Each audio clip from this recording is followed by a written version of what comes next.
Differentiation का just उल्टा होता है, अपोजिट होता है इंटीग्रेशन, है ना। इसका हिंदी होता है समाकलन। हिंदी क्या होता है? समाकलन। समाकलन। तो क्या होती है समाकलन? जोड़ क्या होता है? जोड़ना, ऐड करना, 2 या 3 5 होता है। इंटीग्रेशन भी जोड़े है एक प्रकार का। जैसे इसका सिंबल जो है, इंटीग्रेशन का सिंबल एस लिखते हो ना, एस के इसको पूछड़ी पकड़ करके नमरा दो, तो ये हो गया symbol of SYMBOL, symbol of integration. ज़्यादा जानना है तो diploma 3rd semester mathematics civil mechanical का प्लेलिस्ट बना हुआ है। आप फर्स्ट लेक्चर होगा वहीं से इंटीग्रेशन ही शुरू किए थे।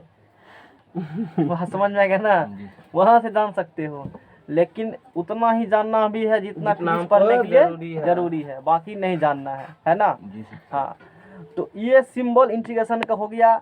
जैसे ये कलम है, इसको छोटा छोटा पीस में काट करके अलग कर दिया, तो उसको बोलेंगे डिफरेंशिएशन। बोले डिवाइड कर दिया तुमने, और छोटा छोटा सब इसको क्या करो, जोड़ दो, तो उसको इंटीग्रेट मैंने कर दिया। इंटीग्रेशन का मतलब होता है जोड़ना, और उसका ये सिंबल है, इसका मतलब होता है जोड़, ऐड। और एक सिंबल जोड़ का और पढ़ा था, समेशन, सिग्मा। ये क्या है? सिग्मा। इसका मतलब भी जोड़ ही होता है। जो माध्यमिका बहुलक में नंबर बढ़िया लाया है तो पढ़ भी किया होगा पक्का ना। तो ये जोड़ का सिंबल हो गया। क्वेश्चन तो पूछते लेकिन नहीं पूछेंगे, टाइम उधर चला जाएगा। और ये भी जोड़ का ही सिंबल है, इंटीग्रेशन का सिंबल है। ये सिग्मा इसे कहते हो, एक ही बात दोनों का मतलब है ना। तो हम लोग इसका देखेंगे फार्मूला। जैसे ऐसे इंटीग्रेशन ऑफ, अंतर बताओ माध्यमिका बहुलक में खूब पढ़े हो तो। अंतर पता है? नहीं ना पता है? चलो माध्यमिका इंटीग्रेशन ऑफ x के पावर n। हमको पता है तुम क्या क्वेश्चन पूछेंगे, नहीं जवाब देगा। नहीं है पता ये बात, तो फिर पढ़े हैं तो बढ़िया से। हाँ, पढ़ा सवाल बढ़िया से ना लगता था तो बताओ ना, सीधा सीधे पूछे। हम मूर्ख लोग हैं, माध्यमिका वो लोग अंतर बताओ। है नहीं है पता? नहीं है तुमको पता है? 93 वाला लाल 99 वाला पकड़ के उसको भी पूछते हैं। क्या आता है? हैं? क्या आता है? 93। हाँ। तो इंटीग्रेशन ऑफ x के पावर n dx। जैसे डिफरेंशिएशन ऑफ x के पावर, डिफरेंशिएशन ऑफ x के पावर n dx मैंने किया था। पावर से गुना होगा, पावर में से क्या होगा? घटेगा। मैं समझ क्या differentiation of x power n dx, power से n टू इन्हें पढ़ाते थे, सूत्र पढ़ाए थे ना। ठीक है, तो पिछला रिवाइज करना चाहिए थोड़ा सा, तो आगे समझ में अच्छा सा आएगा। तो x के पावर n का निकालना क्या चाहते हो? इंटीग्रेशन निकालना चाहते हो। dx लिखल है तो dx के रिस्पेक्ट में x पावर n का निकालना है। तो पावर में उसका उल्टा, पावर में एक जुट जाएगा, पावर में एक उतना ही से भाग लगेगा। बोलो, प्रूफ करते हैं। मैथ में पढ़ेगा तो ड्राइव भी करते हैं, तुमको सिर्फ सूत्र पढ़ना है। तो x के पावर n का इंटीग्रेशन मतलब पावर में एक जुटेगा, उतना ही से भाग लगेगा। बात बुझा? और n बराबर -1 नहीं होगा। तुमको ऐसे इतना जानना भी नहीं, सिर्फ इतना जान लो, यहाँ n की जगह -1 नहीं और बाकी सब होगा। जैसे डिफरेंशिएशन हम लोग पढ़े थे, है ना। एक एग्जाम्पल दे देते हैं, देखो। इंटीग्रेशन ऑफ x के पावर 3 dx, पावर में एक जुटेगा उतना ही से भाग लगेगा। एक जुटता है कांस्टेंट, जिसे कहते हो c। नहीं जानना है क्यों ऐसा होता है, सीधा है ना। फिजिक्स में इतने पढ़ाते हैं। तो अब बोलो, ज़्यादा जानना होगा तो पता ही है टाइम और कहाँ जाना है। वहाँ पर चले जाना, वहाँ पर डिटेल में चर्चा किए हैं, बहुत डिटेल में चर्चा किए हैं। 20-25 लेक्चर उससे भी लिए हैं। 20-25 क्लास बुझे करते हो, कितने लंबा खींचे होंगे, तो चैप्टर है लंबा। तो x के पावर 4 अब बटे 4 प्लस c। तो इस प्रकार से हम लोग इंटीग्रेशन करेंगे, और इस प्रकार से इस फार्मूला का हम लोग यूज करेंगे। क्वेश्चन नंबर 2, dx का इंटीग्रेशन। किसका इंटीग्रेशन ऑफ dx का dx? कुछ नहीं है तो यहाँ मान लो 1 लिखल है, 1 गुना क्या लिखल है? dx, एक को कह सकते हो x power 0 yes into dx, क्योंकि यहाँ x है यहाँ x है तभी सूत्र लगेगा। ये बात जरूरी देख लो, यदि y रहेगा ना यहाँ x रहेगा तो नहीं लगेगा फार्मूला ही। जी जा नुनू वह झुंझुना जो है अपना, यहाँ x यहाँ भी x, यहाँ x तो यहाँ भी x। अब बोलो x, यहाँ तो सिर्फ बोले थे n r माइनस 1 होगा, बाकी तो सब होगा ना। पावर कहते हैं जीरो तो पावर में क्या होगा जुट जाएगा। और उतना ही से भाग भाग लगेगा। बोलो कोई दिक्कत? x 0 + 1 x तो x ही हो जाएगा। तो इसीलिए इंटीग्रेशन ऑफ dx बराबर क्या बोलोगे याद से? X answer. x के जगह y रहेगा तो इंटीग्रेशन dy बराबर y, z रहेगा तो इंटीग्रेशन dz बराबर जेड k रहेगा। तो बात समझ में आया? इस प्रकार से कुछ हम लोग प्रोग्राम कर सकते हैं, है ना। अब देखो नेक्स्ट प्रॉब्लम, देखो नेक्स्ट है, देखो एक चीज जान लो, इसमें कुछ लिखा है यहाँ पर संख्या नहीं है, इसको कहा जाता है इनडिफिनिट इंटीग्रेशन। इनडिफिनिट अनिश्चित समाकलन, एक होता है निश्चित समाकलन डेफिनिट इंटीग्रेशन, है ना। इनडिफिनिट पढ़ने के बाद ही 12th वाला पढ़ाते हैं डेफिनिट, तो ये इनडेफिनिट इंटीग्रेशन हो गया। एक होता है इनडिफिनिट इंटीग्रेशन का वैल्यू फिक्स नहीं हो सकता है, लेकिन डिफिनिट इंटीग्रेशन का वैल्यू फिक्स होता है। जब मेथड बनाओगे ना तो इनडिफिनिट का कुछ निकल जाता है, आंसर वही होता है, जो निकाल देंगे जो वही होता है, वही मान लेते हैं। उसका क्या किस बुक में कोई फिक्स नहीं है, लेकिन डिफिनिट का आंसर नहीं मिलाना है, जो किताब में लिखा है वही होना चाहिए सॉल्यूशन करने के बाद। उसे कहा जाता है डेफिनिट इंटीग्रेशन, वैल्यू उसका डिफिनिट होगा, फिक्स ही होगा, ये बात होती है। और इसको यूज कहाँ करते हैं, इसका एप्लीकेशन क्या है, जैसे तुमने क्षैतिज पढ़ा है, मेंसुरेशन पढ़ा है 10वां में, पढ़ के आए हो बढ़िया से, तो वहाँ क्या है, गोला है, सर्कल है, बेलन के ऊपर शंकु है, एक खास आकृति बनाए हो इस प्रकार से। और डिफिनिट इंटीग्रेशन का जो यूज है, कोई आकृति नहीं है, यह लिख दिए। अब बोलो इसका क्षेत्रफल निकालो, यूं आयत है नहीं कुछ नहीं, क्या करना है, क्षेत्रफल निकालना है, तो वहाँ पर हम लोग इसका एप्लीकेशन करते हैं, यूज करते हैं, और उसका हम लोग क्षेत्रफल प्राप्त करेंगे। वहाँ भी क्षेत्रफल ही पढ़ना है 12th में, लेकिन थोड़ा सा कुछ अलग लेवल क्षेत्रफल पढ़ना है, कोई बिना शेप ही नहीं होगा उसको, तब बताएंगे कैसे अपना दिमाग करना है काम, है ना। तो वो चीज़ है, तो वहाँ पर दो चीज़ का काम होगा। वहाँ पर तुमको जरूरी पड़ेगा डिफिनिट इंटीग्रेशन वही व्यक्ति बना पाएगा जिसको त्रिकोणमिति सूत्र जबान पर याद है, डिफरेंशिएशन अच्छी तरीका से आता है, त्रिकोणमिति और डिफरेंशिएशन आलेबंध का कोऑर्डिनेट ज्योमेट्री ठोर पहुंचना चाहिए, तभी तुम बना पाओगे एप्लीकेशन ऑफ डेफिनेट इंटीग्रेशन। समझ में आ गया ना। तो उस समय के लिए अभी पहले कह देते हैं भविष्य में क्या होने वाला है, रख लो। त्रिकोणमिति पूरा यूज आएगा, कोऑर्डिनेट पूरा यूज आएगा, है ना। आलेबंध का बहुत जरूरी है, जितना समझते हो उससे अधिक। तो ये ए से बी तक इसको कह देंगे हम लोग this is a definite integration, निश्चित समाकलन। क्या बोलेंगे, निश्चित समाकलन। जब भी कुछ से कुछ ए से बी, 2 से 3, 4 से 5, 6 से 7, -1 से -3 समथिंग इस प्रकार कुछ कहा रहेगा, तो उस टाइप के इंटीग्रेशन को डेफिनिट इंटीग्रेशन निश्चित समाकलन कहते हैं। और ये हो गया अनिश्चित समाकलन एंड डेफिनिट इंटीग्रेशन। इंटीग्रेशन होता है 2 प्रकार का, एक डिफिनिट एक इंडिफिनिट। ये सब बात बता दिए, जानना उना नहीं है इसलिए लिखा भी नहीं, हम मैथ पढ़ाता तो वहाँ पर सब चीज़ लिख के बताता, बात समझ में गया ना, बोल दिया। लेकिन तो dx का करना होगा इंटीग्रेशन, तो बोलो dx का इंटीग्रेशन क्या पढ़ा, x a से कहाँ तक, b तक। निचला वाला कहा जाता है लोअर लिमिट, ऊपर लगा वाला कहा जाता है अपर लिमिट। निचला वाला क्या बोलोगे, ऊपर लगा वाला क्या बोलोगे, अपर लिमिट। देखा लिखा था कुछ हो, कते बात था घसल इसमें है, लिखल का थोड़ी होगा, ये तो एक रेफरेंस के लिए कैसे हमको सीरियली काम करना है, लोअर लिमिट और अपर लिमिट। तो dx का इंटीग्रेशन x हो गया, और लोअर लिमिट a से अपर लिमिट b। बार बार ये नहीं बोलेंगे, सीधा बोलेंगे a से b तक। क्या बोलेंगे, a से a क्या है लोअर लिमिट, b क्या है अपर लिमिट। ओके, अब आगे चलो। अब यहाँ क्या करना है, x के जगह b को बैठाओ, तो b फिर देते हैं माइनस का चिन्ह, किसका चिन्ह देते हैं, और फिर x के किसको बैठाते हैं, a को। इसका इंटीग्रेशन ऐसा होगा, एक question low example problem. Integration of dx 1 से 2 तक, इंटीग्रेशन ऑफ dx 1 से 2 तक, है ना। dx इंटीग्रेशन क्या होगा, x होगा, dx का इंटीग्रेशन क्या होगा, x होगा 1 से 2 तक। dx का इंटीग्रेशन क्या होगा, x होगा 1 से 2 तक। ओके, x की जगह कौन बैठेगा, 2, अब माइनस, फिर x की जगह कौन बैठेगा, 1 2 में से गया। ऐसे हम लोग काम करेंगे, बात समझा? जी और एग्जाम्पल ले लो, जैसे मैथ के टीचर है ना तो इंटीग्रेशन सिखा देते हैं। तो मान लो 0 से 1 लिख दिया, lower limit 0 upper limit 1, lower limit 0 upper limit 1, integration of 4 है। कांस्टेंट का नहीं होता है, कांस्टेंट जैद से बाहर कर देंगे, जब वेरिएबल होगा तब जी कांस्टेंट क्या करेंगे, दास से थोड़ा सा जाओ ना बाहर, पटिया प्रेम से बोलेंगे, जी सर। हाँ प्रेम से थोड़ा सा सर बाहर जाइए।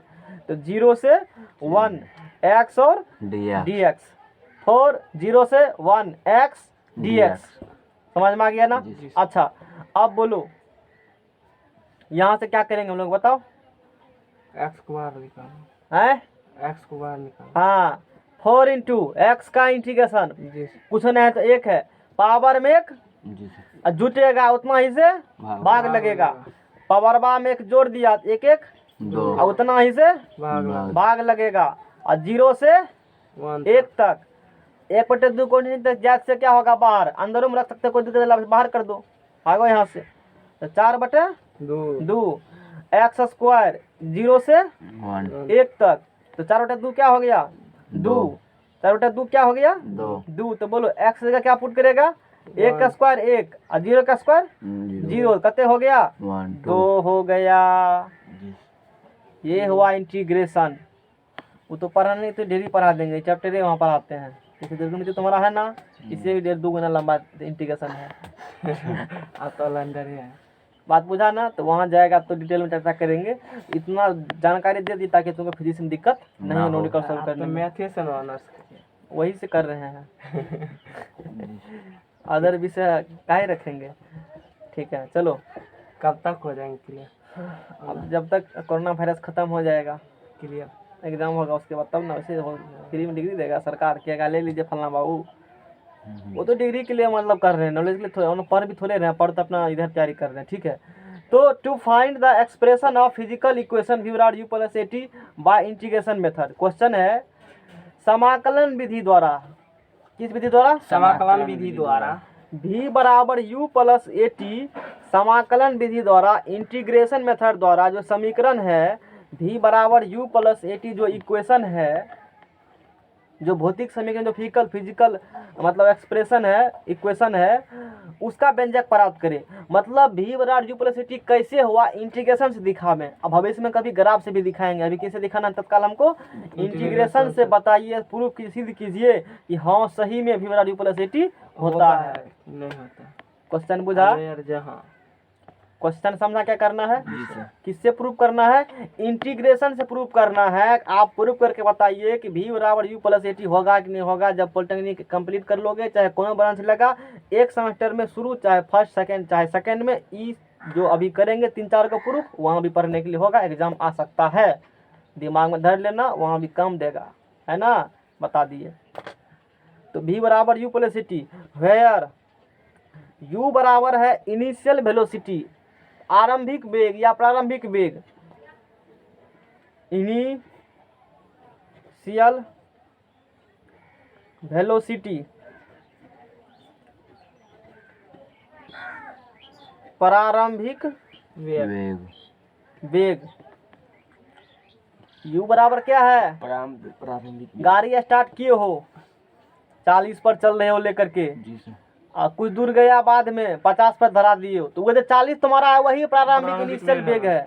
अब 50 तो चले हो ना, अब 50 के बाद ब्रेक मार कर रोक दिया है मान लो, तो वो तुम्हारा अंतिम वेग हो गया, जिसे भी कहते हो। जी सर। भी क्या हो गया, अंतिम वेग, फाइनल वेलोसिटी। फाइनल इतना में बात कर लेंगे, तिलक ने कहता है शुरू किए कितना से, 2.5 लाख से, हाँ? 1.5 लाख पर फाइनल में जो भी है, तो फिजिक्स में वहाँ, फिजिक्स में क्या होगा, यहाँ हम लोग बात करेंगे ना, कांस्टेंट। इस क्वेश्चन में एक्सीलरेशन कांस्टेंट है, त्वरण कांस्टेंट है, त्वरण चेंज नहीं होगा, ये बात ध्यान देने वाली बात है। v बराबर हो गया फाइनल वेलोसिटी। ये सब थोड़ा सा हाई लेवल मैथ है, तो इसमें कोई वाला बात नहीं, तो 50 बार देखे हैं इसको। ये हो गया अंतिम वेग, ये क्या हो गया, अंतिम वेग हो गया, इसे कहते हो फाइनल वेलोसिटी, अच्छी बात है। फिर ए हो गया एक्सीलरेशन, एक्सीलरेशन त्वरण, और अपना टी बचवा वही है टाइम बगल वाला पड़ोसी टाइम बाबा नया पेज लाओ। ये पेज इंटीग्रेशन इस पेज समझ में आया? जी सर। ठीक है। पैड दई न उ पैड कते लगल छै पेज नंबर 2 वेरी गुड।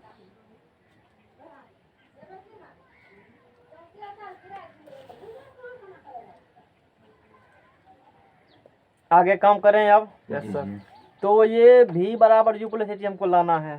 ला तो देंगे ही, जी। कंपटीशन में नहीं पूछेगा डेरिवेशन। क्या पूछेगा जो बाद में बताएंगे वो पूछेगा। v बराबर u प्लस एच होता है, यही आता है, इसी पर न्यूमेरिकल आता है मतलब। तो फिजिक्स पूरा इम्पोर्टेंट है, एक चैप्टर वेक्टर छोड़ करके, जी क्योंकि वेक्टर चैप्टर कंपटीशन में, जनरल कंपटीशन में नहीं नहीं आएगा। केमिस्ट्री में जो पहला तुम पढ़ रहे हो ना, जी। जो मतलब अभी पढ़ रहे हो, उसमें 3 चैप्टर इम्पोर्टेंट है। 12-13 चैप्टर, 15-16 चैप्टर शायद केमिस्ट्री में है। हाँ तो उस 15-16 गो में 3 चैप्टर जो कल से स्टार्ट होगा, या मतलब आज शाम से स्टार्ट होगा, दूसरा, तीसरा, चौथा, इनऑर्गेनिक हम बात करते हैं। बाकी वो केमिस्ट्री जो तुम्हारा फर्स्ट वॉल्यूम, उसमें 3 चैप्टर इंपॉर्टेंट है। बाकी चैप्टर इंपॉर्टेंट केमिस्ट्री विषय नहीं है, बहुत इंपॉर्टेंट है। अब बाकी फिर अदर वॉल्यूम बात करेंगे तो हम बताएंगे उसमें क्या जरूरी नहीं है जरूरी। और no we know that, knowledge तो बहुत है।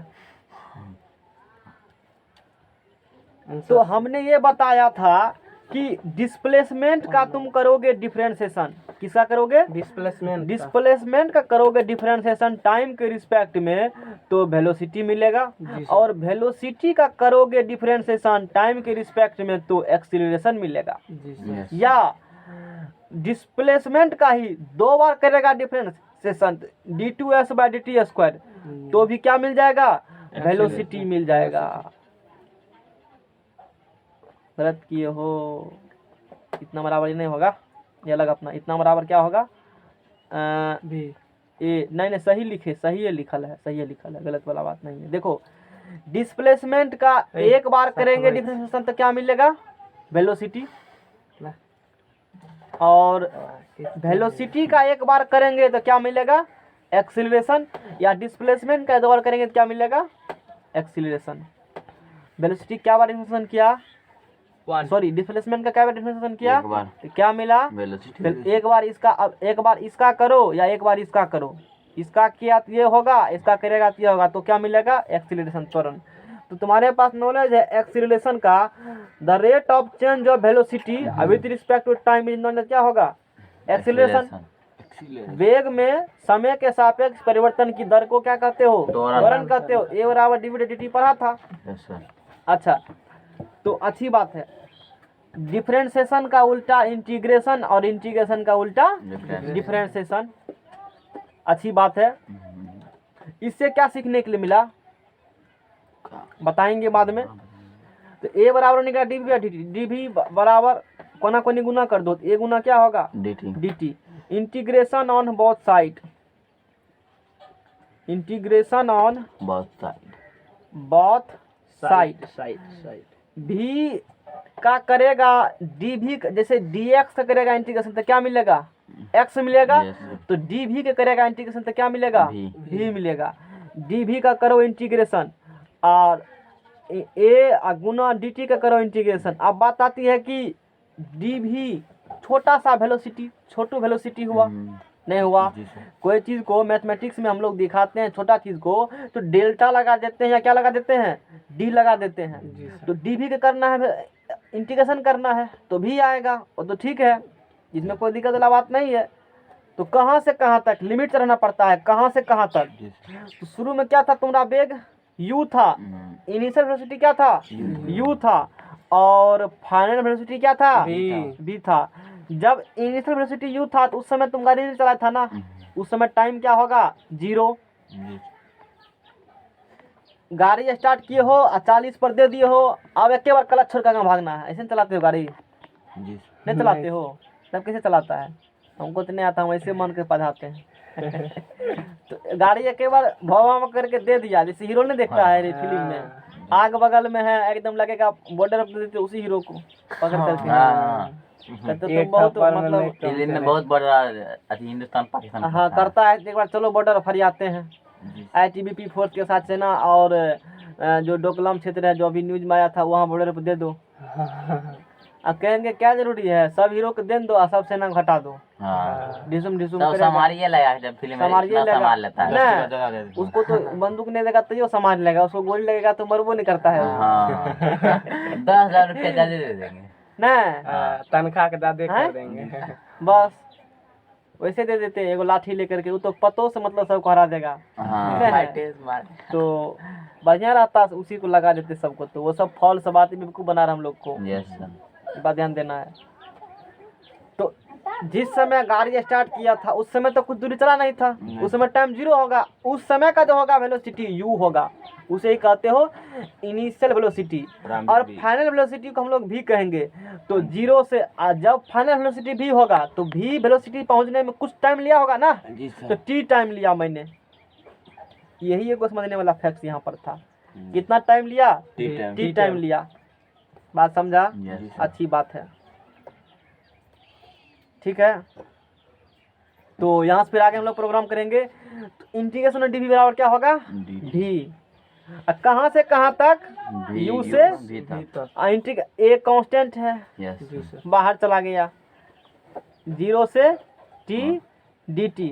अब बोलो a बाहर dt की इंटीग्रेशन t 0 से t तक। इसके जगह v है तो इसके जगह v आएगा तो v होगा, और फिर इसके जगह क्या आएगा u। a और t है तो t माइनस क्या होगा? 0। एक बार t की जगह t, ये t की जगह ई t आकर बैठा, और फिर t की जगह 0 बैठा, घटा बीच में चेंज देना है। बोलो बुझा? Yes. अच्छा तो v माइनस यू बराबर बोलो a t माइनस 0 गया तो t, तो a Guna t, A t u को बोलो ना साहब उधर जाएगा, कहेगा ठीक है, जब रिक्वेस्ट कर रहे हो तो जाएंगे ही। तो इसीलिए v बराबर u प्लस ए टी मैंने ड्राइव कर दिया। बोलो क्या कहना है तुम्हारा? कोई काम नहीं। जी सर। 9th में प्रूफ जो किया होगा ना वहाँ टीचर तुमको ग्राफिकल मेथड से किया होगा, हम लोग यहाँ इंटीग्रेशन मेथड से कर रहे हैं। इंटीग्रेशन 9th में कैसा पढ़ना होगा? ग्राफिकल था, पढ़ा था नो वहाँ ग्राफिकल मेथड था प्रूफ करने के लिए, हम लोग इंटीग्रेशन से मदद से मैंने ड्राइव कर दिया कि हाँ सही में बराबर u plus A T. Number तक तो खाली परिभाषा लिखा के विद्यार्थी फुसला ले। विद्यार्थी को चाहिए नहीं भरेगा तो पन्ना क्या मास्टर ने पढ़ाया, हाँ तो फिर जैसा डिमांड वैसा सप्लाई, ऐसा डिमांड वैसा सप्लाई। अभी परिभाषा लिखेंगे तुमको अच्छा नहीं लगेगा, अभी तुमको अच्छा मटेरियल देते, मटेरियल दे रहे हैं नहीं, बल बल धक्का खींचा बल कहते करना नहीं, हमको धक्का देने आता है नहीं खींचने आता है। अब बताइए क्या होगा हैं? हम कभी बल वाला काम ही नहीं किए हैं। धक्का नहीं दिए अरे नहीं, कभी धक्का देने कभी खींचे हैं बल, समझाओ नहीं समझते हैं सर। रट लेना एग्जाम में पूछेगा यही ना। अब हम लोग जो पढ़ा था ना s बराबर UT plus half A T square, उसको ड्राइव करेंगे। s बराबर यूटी प्लस कितना टाइम हुआ जी? 9:08। कितना देर तक सब दिन पढ़ाते? क्या घंटा पढ़ाया आज? आज कहाँ से 7 से अभी तक 1.5 घंटा। ठीक है, आज नहीं मन लगा। कल से हम भी दौड़ने जाएंगे, आज नहीं पढ़ेंगे, रहने दो अब।